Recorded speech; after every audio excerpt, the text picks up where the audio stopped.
Well, I was actually offered the opportunity in the middle of August to coach St. David's after Jack had stepped away. And, I had some other offers. I had actually about 3 other offers.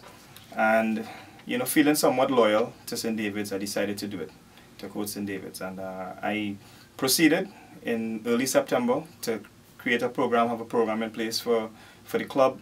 I knew we had some good players from last year coming back, so I saw that we would have had a good foundation. But went out to train and the numbers were really low. I had 4 sessions, consecutive sessions, and I had turnouts of 8, 10, 8, and then the final session I had as low as 2 players. So obviously you've decided not to coach St. David's. So what's next for Wayne Henry? Well, I guess you have to start at home, and home for me is Cedar Bridge Academy. So I am definitely gonna I'm focusing on the one of the boys team, or over 16 team, with Dean Miners, of course, and Mr. Clark, and the girls team with Mr. Bassett. We're gonna really focus on keeping those programs together, and those kids are enthusiastic, so that's where I think I need to start. Right. And what about those other offers from other clubs?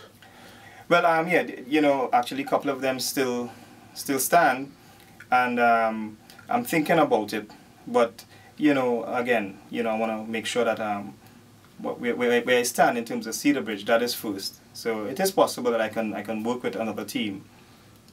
Okay. So, coming from the outside into Bermuda, what's your take on local football in the country? Well, I always had a deep respect for football in Bermuda, having played many years ago against some quality players. And, just again, over the years observing what's going on, you have, talented coaches like Richard Todd at St. George's, and you have Kenny Thompson and Andrew Bascom. They're all not just coaches of teams, but they created programs. And I think the country has a lot of quality coaches who are designing programs, not just focusing on teams. And with that said, football in Bermuda has a bright future. I do question though, at the age of 16, where players are now allowed into the Premier Division, the quality players, and I see some at Cedar Bridge have broken into some of the Premier teams, and then the players who have not fully developed yet. I think there's a gap there that needs to be filled, and we lose a lot of players based on that. Okay. So in Wayne Henry's immediate future is Cedar Bridge, just Cedar Bridge? Well, yes, Cedar Bridge, definitely. I do give some support to a Saltus youth program. They had asked me, and I decided to do some coaching there, so the little kids.